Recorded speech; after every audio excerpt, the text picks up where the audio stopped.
आप सभी को जय मसीह की। आज की वीडियो में मैं आप सभी का स्वागत करता हूं। आज हम यशायाह पहला अध्याय 10 पद से 15 पद का बाइबल स्टडी करेंगे। आइए हम इन वचनों को प्रभु के नाम से पढ़ें। यहाँ लिखा है, हे सदोम के न्यायियों, यहोवा का वचन सुनो। हे अमोरा की प्रजा, हमारे परमेश्वर की शिक्षा पर कान लगा। यहोवा यह कहता है, तुम्हारे बहुत से मेल बलि मेरे किस काम के हैं? मैं तो मेढ़ों के होम बलियों से और पले हुए पशुओं की चर्बी से अघा गया हूँ। मैं बछड़ों व भेड़ के बच्चों व बकरों के लहू से प्रसन्न नहीं होता।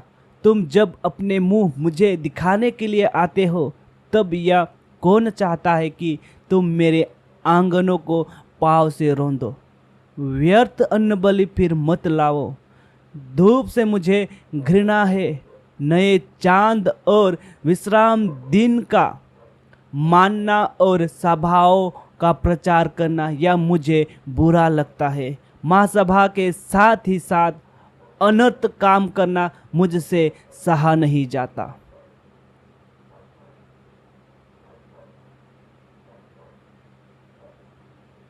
तुम्हारे नए चंदों और नियत पर्वों के मानने से मैं जी से बैर रखता हूँ। वे सब मुझे बोझ से जान पड़ते हैं। मैं उनको सहते सहते उकता गया हूँ। जब तुम मेरी ओर हाथ फैलाओ, तब मैं तुमसे मुंह फेर लूँगा। तुम कितनी ही प्रार्थना क्यों ना करो, तो भी मैं तुम्हारी ना सुनूँगा, क्योंकि तुम्हारे हाथ खून से भरे हैं। यशायाह पहला अध्याय पहले पद से 9 पद में लिखी फटकार सुनकर यरूशलेम के लोग शायद खुद को सच्चा ठहराने के लिए अपनी तरफ से सफाई पेश करना चाहते हैं। वे बड़े घमंड के साथ वे उन सारे बलिदानों का हवाला देते हैं जो उन्होंने यहोवा के लिए चढ़ाए थे। मगर हम आयत 10 से 15 में पढ़ते हैं कि ऐसा नजरिया रखने वालों को यहोवा ने धिक्कारते हुए कहा, हे सदोम के न्यायियों, यहोवा का वचन सुनो। हे अमोरा की प्रजा, हमारे परमेश्वर की शिक्षा पर कान लगा। सदोम और अमोरा के लोगों का नाश सिर्फ इसलिए नहीं हुआ था कि वे घृणित लैंगिक भोग विलास के आदी हो चुके थे, मगर उनके मन की कठोरता और उनका घमंड भी इसकी एक वजह थी। उत्पत्ति 18 अध्याय 20 पद, 21 पद, 19 अध्याय 4 और 5 पद।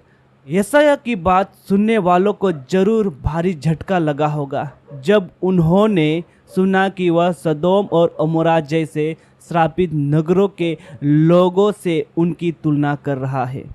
मगर यहोवा की नज़रों से उनके लोगों का असली रूप छिप नहीं सकता। वे असल में जैसे हैं, यहोवा उसी नज़र से उन्हें देखता है। और यशायाह ने भी यहोवा के कठोर संदेश को पूरी कड़ाई से सुनाया। उसने उनके कानों की खुजली मिटाने के लिए इसमें फेरबदल नहीं किया। दूसरा तीमुथियुस 4 अध्याय 3 पद। यहोवा के यह कहने का क्या मतलब है कि लोगों की बलियों से मैं अघा गया हूँ, और ऐसा क्यों था? यहोवा अपने इन लोगों की दिखावटी उपासना के बारे में कैसा महसूस करता है? जरा गौर कीजिए। यहोवा यह कहता है, तुम्हारे बहुत से मेल बलि मेरे किस काम के हैं? मैं तो मेढ़ों के होम बलियों से और पले हुए पशुओं की चर्बी से अघा गया हूँ। मैं बछड़ों व भेड़ों के बच्चों व बकरों के लहू से प्रसन्न नहीं होता। यशायाह पहला अध्याय 11 और 12 पद। दरअसल यहूदा के लोग भूल गए हैं कि यहोवा उनके बलिदानों का भूखा नहीं है। भजन संहिता 50 8 से 13 पद। उसे इंसान से कोई भी चीज़ें लेने की ज़रूरत नहीं है। इसलिए ये लोग अगर सोचते हैं कि वे आधे अधूरे मन से यहोवा को बलिदान चढ़ाकर उस पर कोई एहसान कर रहे हैं, तो यह उनकी बहुत बड़ी गलतफहमी है। यहोवा बहुत ही तीखे शब्द का इस्तेमाल करते हुए कहता है, मैं आघा गया हूँ। इन शब्दों को यूं ही कहा जा सकता है, मैं थक चुका हूँ या मैं उगलने पर हूँ। क्या कभी ऐसा हुआ है कि आपने इतना ज़्यादा खाना खा लिया हो कि उसके बाद खाने को देखते ही आपको उबकाई आने लगे? ठीक वैसे ही यहोवा उन बलिदानों के बारे में महसूस करता था, उन्हें देखती ही उसे घिन आती थी। यशायाह 1 अध्याय 12 पद इस बात का कैसे पर्दाफाश करता है कि लोगों का सिर्फ खाना पूर्ति के लिए यरूशलेम के मंदिर में आना बेमाने था। यहोवा आगे कहता है, तुमसे किसने कहा कि तुम मुझसे भेंट करने के लिए आकर मेरे आंगनों को रौंदो? मगर क्या यहोवा ने खुद की यह नियम नहीं दिया था कि लोग उसके भेंट करने आए, यानी यरूशलेम के उसके मंदिर में हाजिर हों?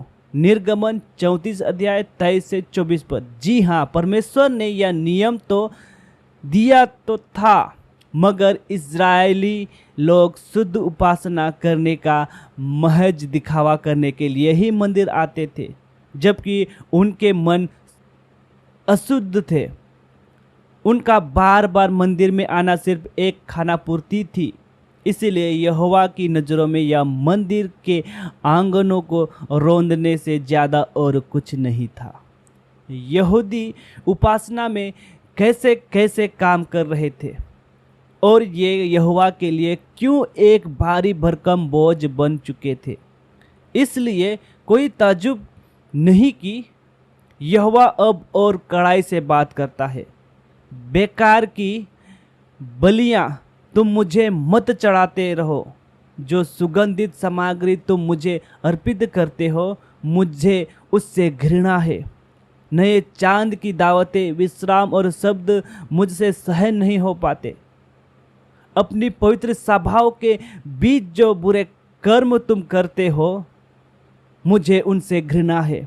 तुम्हारी मानसिक बैठकों और सभाओं से मुझे अपने संपूर्ण मन से घृणा है। ये सभाएं मेरे लिए एक भारी भरकम बोझ सी बन गई है और इन बोझों को उठाते उठाते अब मैं थक चुका हूँ। यशायाह 1 अध्याय 13 से 14 पद। अन्न बलियां, सुगंधित सामग्री यानी धूप, विश्राम दिन और पवित्र सभाएं, ये सब परमेश्वर की कानून व्यवस्था का ही हिस्सा थे।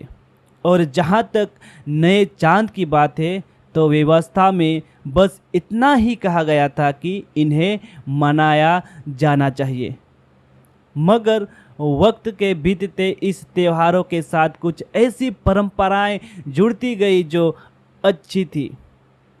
गिनती 10 अध्याय 10 पद, 28 अध्याय 11 पद। हर महीने के नए चांद को विश्राम दिन माना जाता था। लोग उस दिन कोई मेहनत का काम नहीं करते थे। इसके बजाय वे भविष्यवक्ताओं और याजकों के पास जाकर उनका उपदेश सुनते थे। दूसरा राजा 4 अध्याय 23 पद, यहेजकेल 40 अध्याय 3 पद, आमोस 8 अध्याय 5 पद। ये सब करने में कोई बुराई नहीं थी, मगर बुराई यह थी कि अब लोग सिर्फ दिखावे के लिए ये सारे काम कर रहे थे।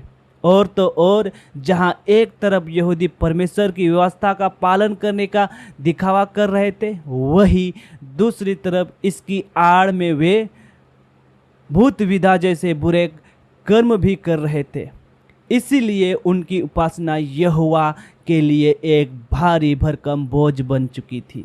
यहोवा किस हद में थक चुका है, मगर क्या यहोवा भी कभी थक सकता है? उसके बारे में तो कहा गया है कि वह सामर्थी अत्यंत बली है, वह ना थकता ना श्रमित होता है। यशायाह 40 अध्याय 26 और 28 पद। दरअसल इन शब्दों का इस्तेमाल करके यहोवा हमें समझाना चाहता है कि उसे कैसा महसूस हो रहा है।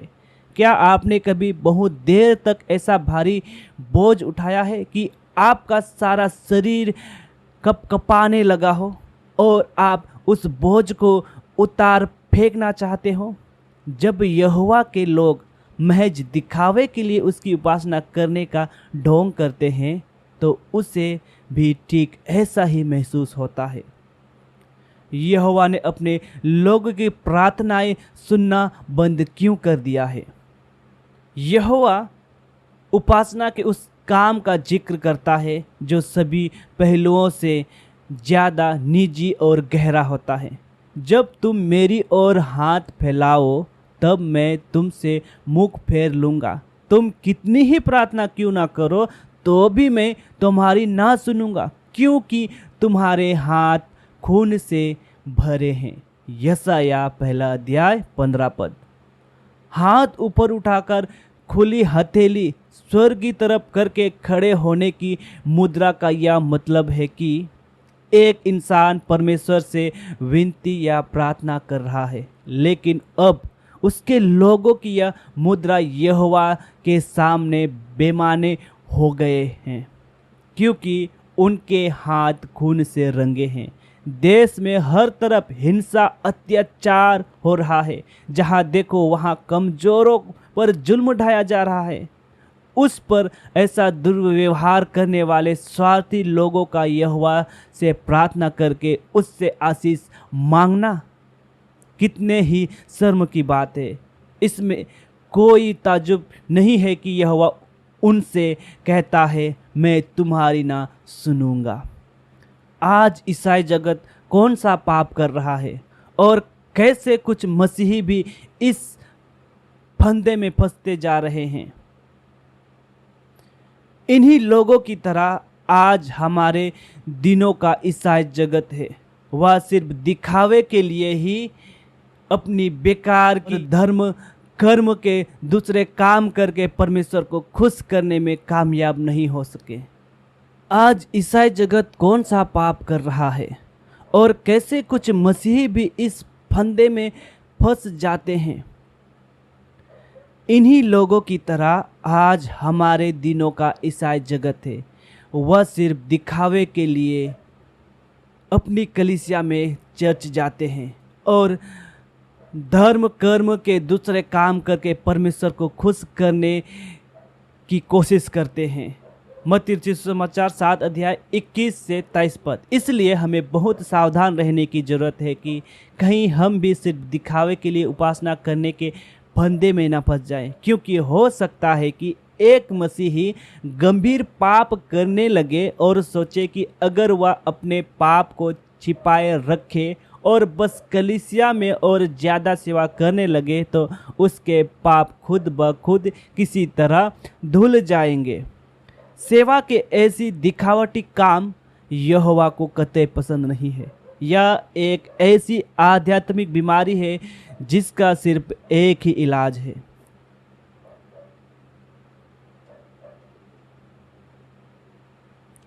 और वही यशायाह अगली आयतें बताती है। अगली वीडियो देखने के लिए मेरे चैनल को सब्सक्राइब करें और कमेंट जरूर करें। तब तक के लिए प्रभु आप सभी को आशीष दे। आमीन।